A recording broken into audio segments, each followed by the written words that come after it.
안녕하십니까.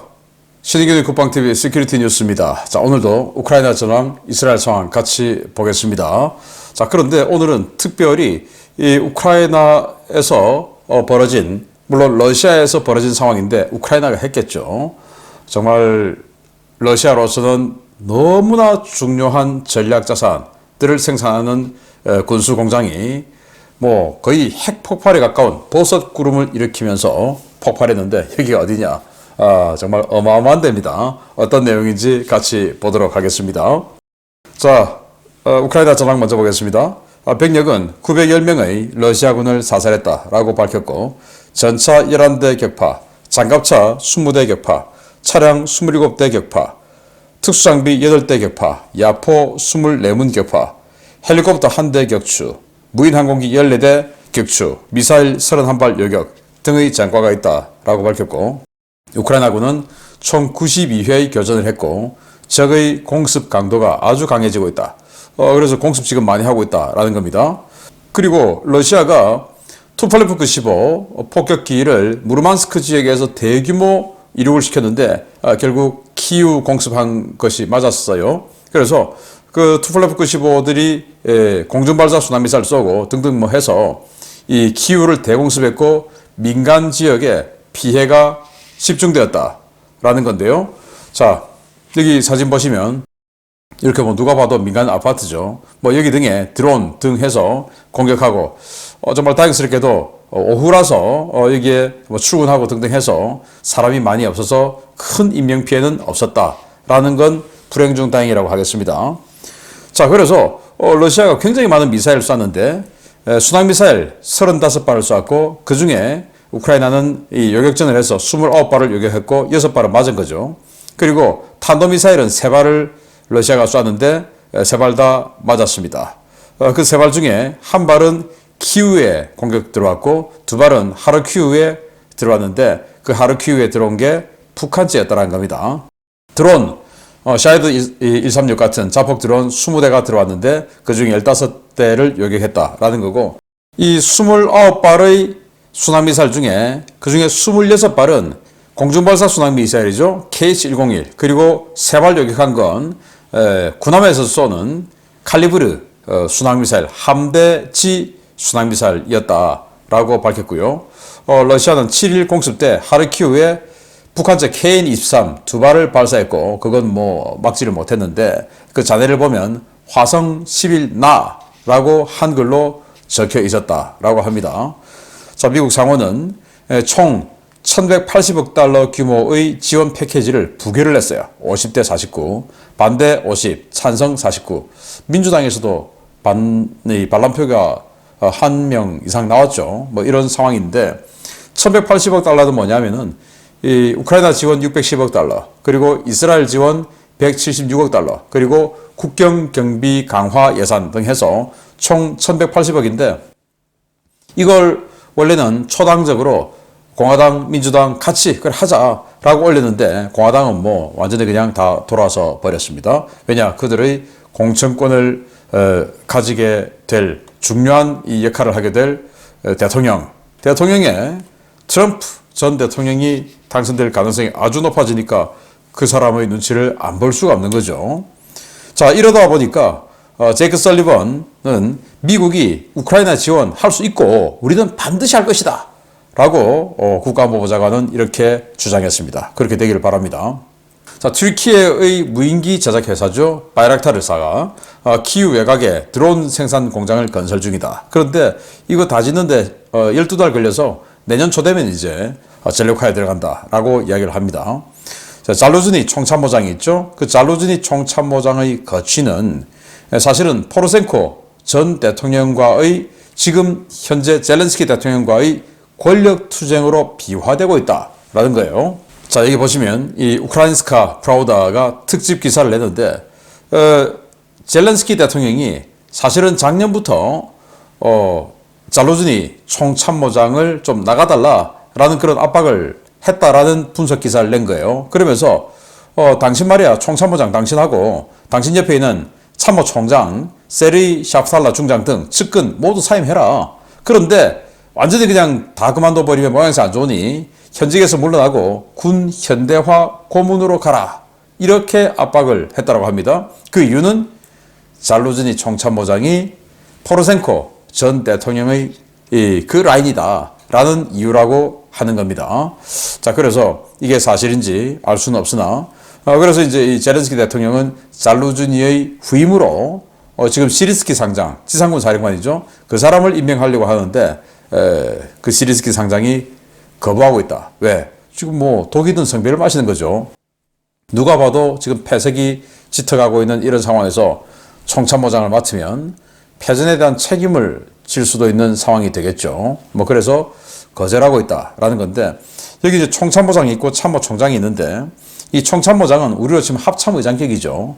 그리고 여기 있는 참모총장은 우리로 치면 이제 참모장, 각군 참모총장이 아니고 이 잘루즈니 총참모장을 직근 보필하는 참모장으로 보시면 되겠습니다. 그러니까 뭐 완전 직근 인사죠. 러시아 국영철도 회사가 여러 가지 국제 제재로 부품이 부족해서 기관차가 이제 기차를 끌죠. 기관차 가동률이 떨어진다.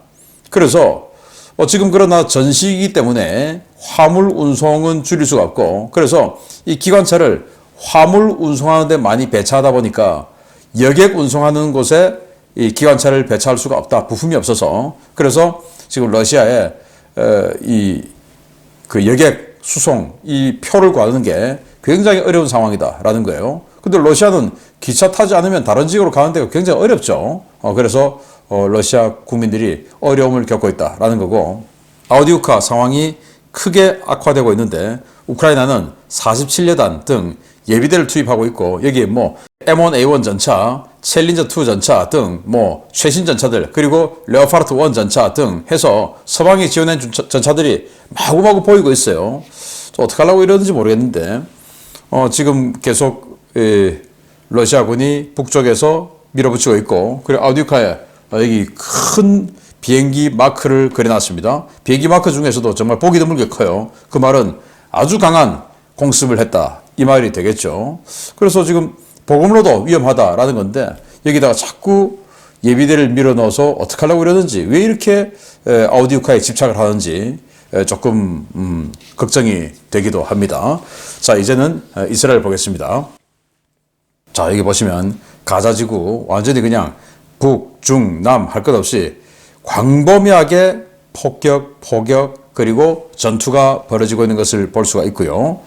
이스라엘과 한 명이 또 추가 전사를 했는데 예비역 하사라고 합니다. 예비역 하사가 전사를 했고 이 블링컨 미 국무장관이 네타냐후 이스라엘 총리와 설전을 벌였는데 야 니들 말이야 그 10월 7일 사건이 너희들의 살인 면허가 될 수는 없어. 나는 너희들이 저지른 그 가자지구에서의 어린이들의 그 죽음에 대해서 나는 평생 그 기억을 가지고 갈 거야. 뭐 이런 식으로 해서 완전히 그냥 설전이 벌어졌다고 합니다. 거의 갈 때까지 간 거죠. 그러다 보니 따로 결과를 발표하는 이런 상황이 되었죠.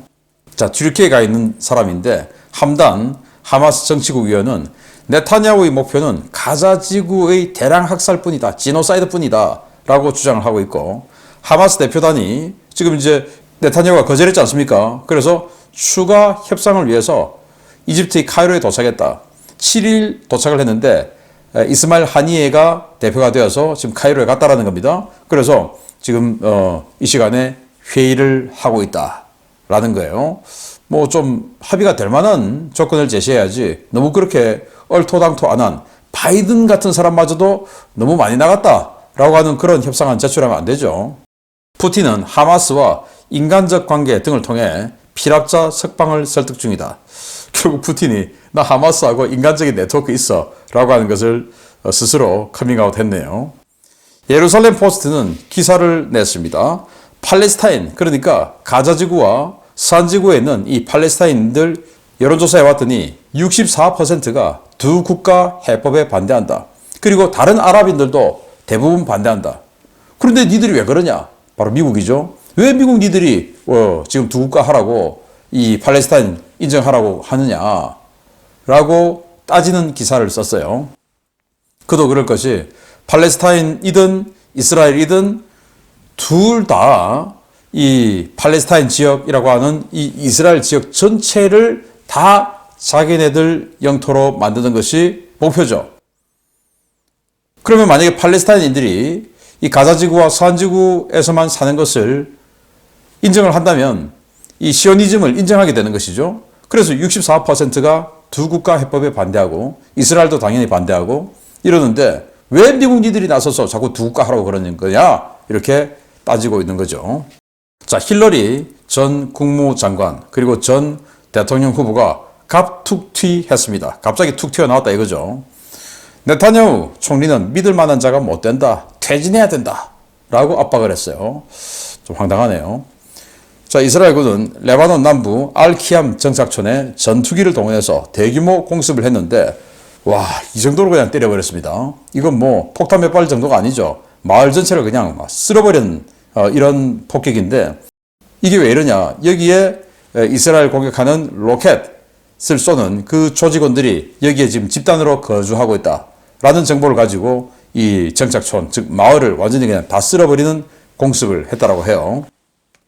그래서 레바논 남부 지역에 이렇게 공습, 그리고 골란고원 건너편에 이렇게 공습하는데 이 지역, 여기가 바로 아까 마을 전체 초토화돼 버린 알키암 정착촌이 이 지역에 있다라는 거예요. 그래서 골란고원 건너편에 있는 지역을 또 어제는 집중적으로 때렸네요. 이스라엘군은 서한지구 전역에서 소탕전을 심화시키고 있다. 그래서 서한지구에 있는 하마스의 고위급 다수를 제거했다라는 건데 서한지구에서도 지금 이렇게 전투 마크가 있죠. 빨간색으로 봐서 하마스들이 먼저 공격한 것 같아요. 뭐 이런 식으로 지금 이제 체포 또 시가전 서한지구에서도 계속 진행되고 있다라는 거고 이 카타이브 헤즈볼라 이라크에 있는 친이란 민병대죠. 지금 이 미국이 카타이브 헤즈볼라 고위급을 막 제거하고 막 그러고 있어요. 그러니까 시리아의 알 오마르 미군 기지에 또 드론 공격을 했는데 이번에는 미국이 다 요격했다라는 다양한 이런 결과가 나왔습니다. 미국의 친팔레스타인 시위대가 시카고에서 이스라엘과 거래하는 회사에 난입해서 난동을 부렸다고 합니다. 아니 이스라엘도 인구 1,000만 가까운 그런 국가고 국민소득이 꽤 높은 국가죠. 당연히 산업이 많겠죠. 그러면 거기에 수출, 수입하는 그런 업체들도 많이 있을 테고 시카고에 이스라엘과 거래하는 이 부품 납품 업체가 있었다라는 거예요. 거기에 시위대가 들어가서 왜 이스라엘과 거래하냐 하고 난동을 부렸는데 경찰은 다 체포했다가 다 풀어졌다고 합니다. 자, 미국이 이렇게 시위대에게 이렇게 너그러운 나라였나요? 자, 주요 소식 들어갑니다. 야전 전투에서는 죽을 쓰고 있는 우크라이나가 사보타주 공작 분야에서는 정말 기막힌 전과들을 거두고 있습니다. 우크라이나 특작부대가 러시아 중부 내륙에 있는 핵미사일 공장을 날려버렸다는 소식입니다.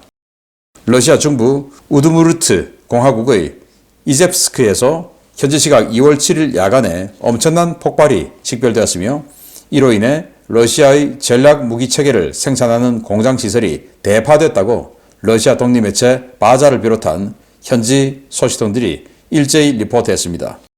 현지 소식통들은 이젬스크 북부 야굴 마을 인근의 버킨스크 기계 공장에서 엄청난 폭발이 식별되었으며 폭발 후 해당 시설에서 큰 화재가 일어나 소방당국이 진화 중이다 라고 전했습니다. 사건은 7일 오후 6시경 발생했는데요. 러시아 비상사태부는 처음에는 폭발 발생 사실을 부인하다가 관련 영상과 사진 제보가 쏟아지자 계획된 로켓 엔진 테스트 중에 경미한 폭발이 발생했다라고 주장하고 있습니다. 그러나 현지 주민들이 촬영한 영상과 사진은 결코 경미한 폭발이 아니었는데요. 폭발은 한 차례가 아니라 여러 차례 식별되었고 큰 폭발의 경우에는 마치 핵 폭발을 보는 것 같은 거대한 화염이 폭심지 주변을 집어삼키는 모습도 관측되었습니다. 문제는 이곳이 러시아군 주요 무기 생산 시설 중에서도 최고 보안 등급을 자랑하는 전략시설이라는 점입니다.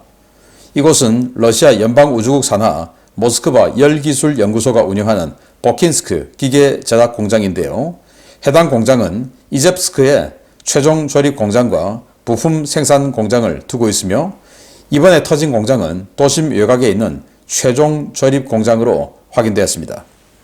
이 공장은 러시아의 현용 주력 대륙간 탄도미사일인 토폴-M은 물론 차세대 ICBM인 RS-24 야르스, 차세대 잠수함 발사 탄도미사일인 RSM-56 블라바를 제작하는 시설인데요. 최근에는 우크라이나 전쟁으로 소요가 증가한 이스칸데르-M 전술 탄도미사일 생산 계약도 받아서 활발하게 가동되던 시설입니다. 러시아 독립매체 바자의 보도에 따르면 이 공장은 지난 2023년 12월 기존 미사일 생산 작업은 물론 핵무기 부품 생산을 위한 19건의 계약을 체결해 그야말로 눈코 뜰 새 없이 바쁜 작업 일정을 소화하고 있었는데요. 이번 대폭발로 이제 더 이상의 작업은 불가능하게 되었습니다. 러시아 당국은 화재를 진화하는 한편으로 폭발 원인을 규명하기 위해 대규모 조사단을 급파한 것으로 알려졌습니다. 보킨스크 공장은 지난해 12월에도 오블라바로 자신들을 소개한 반체제 파르티잔 조직의 기습 공격을 받아 시내 부품 공장의 변전소가 파괴되는 피해를 입은 바 있어 이번 폭발 역시 사보타주에 의한 것일 가능성이 제기되고 있습니다. 보킨스크 공장이 파괴되면서 러시아는 유사 규모와 시설을 갖춘 새로운 생산 시설이 재건될 때까지는 이스칸데르와 같은 전술 미사일은 물론 이제 막 배치가 시작된 신형 ICBM, 신형 SLBM 생산이 불가능해졌는데요. 러시아 최고의 전략무기 생산 시설에서 이런 대담한 거사를 성공시킨 팀 누구인지는 몰라도 정말 대단한 것 같습니다. 완전히 화염이 도시를 다 덮었어요.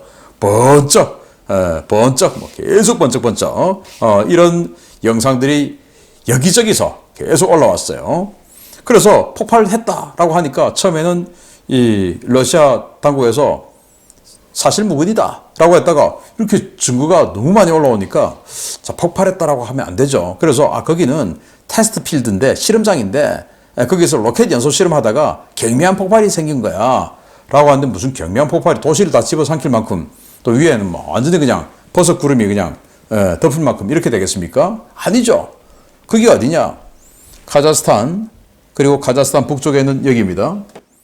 그리고 여기가 이제 우랄 산맥이죠. 우랄 산맥 서쪽 기슭이에요. 그러니까 아직도 유럽입니다. 그런데 여기 이 공화국이 그 유명한 차이콥스키의 고향이라고 합니다. 거기에 이 핵미사일을 생산하는 공장이 있는데 그 공장이 시내에는 부품을 주로 생산하는 공장, 그리고 시 외곽 한 10km 지점에 이 최종 조립 공장이 있는데 최종 조립 공장이 더 중요하죠. 부품 생산하는 거 갖다 놓고 적재해 놓고 그걸 가지고 최종 조립해서 납품하기 전까지는 완전히 그냥 미사일 다 만들어 놓은 거 어마어마하게 비싼 거죠. 그래서 이렇게 대폭발이 일어나서 위에까지 그냥 막 번쩍하는 이런 모습을 여러 곳에서 사진을 지금 또 영상을 올린 거예요. 워낙 크고 여러 번 계속 하니까 동영상도 꽤 많습니다. 자, 여기에 이런 것들을 만들어요. 이스칸데르 미사일. 지금 이 500km 날리는 이 전술 탄도미사일. 여기 핵 탄두도 장착할 수 있죠. 이거 지금 많이 쓰고 있는데, 어제 제가 아까 전과에서도 알려드렸듯이 북한판 이스칸데르라고 하는 거 2발, 그리고 진짜 이스칸데르 이거 1발, 이거 쐈다라고 했지 않습니까? 이거를 원래 만드는 공장은 아닌데 탄도미사일 만드니까 지금 소요가 많은 이들도 좀 만들어 해서 지난 12월 이스칸데르 관련해서 19건의 계약을 체결하고 이스칸데르를 생산하기 위해서 총력 체제에 들어간 지 지금 한 달 조금 넘었는데 이렇게 돼버린 겁니다. 그리고 원래는 바로 이런 거 생산하는 겁니다. 야르스, ICBM, 다 탄도미사일, 최신형 ICBM, 대륙간 탄도미사일인데 이런 거 한 발 얼마나 비싸겠습니까? 거의 뭐 수천억 원 할 텐데 이런 거 조립해 놓고 만들어 놓은 거 날아가 버린 겁니다. 이거보다 더 비싼 것도 있습니다. 블라바, SLBM, 4세대 SLBM 블라바 이런 것도 만드는데 날려버린 겁니다. 정말 대단한 전과를 올리게 된 건데 폭발이 아주 길게 이어졌기 때문에 저런 만들어 놓은 탄들, 미사일들 대부분 유폭으로 다 날아간 게 아닌가라는 합리적인 판단을 할 수가 있고 불과 얼마 전 12월 10일이죠. 불과 2달 전에 이렇게 시내에 있는 그 부품 생산 공장, 똑같은 이 회사의 시내에 있는 부품 생산 공장의 변전소가 이렇게 공격을 받았어요. 그런데 이제 2달 후에 이렇게 이제 시 외곽에 있는 최종 조립 공장, 거대한 공장이 다 그냥 날아가 버렸다. 그러면 앞으로 우크라이나 전장에서 쓸 이스칸데르 미사일 조금 적어질 테고, 뭐 북한에서 많이 주겠지만, 그리고 그들이 앞으로 핵 전력을 구비해 나가는데 상당한 딜레이가 있을 수 있겠다 라는 긍정적인 소식이 들어왔고, 자, 이게 누가 했는지 모르겠으나 정말 깊숙이 들어가서 대단한 작전을 성공리에 성공시켰다 라는 생각이 들어서 대단합니다. 마치겠습니다. 감사합니다.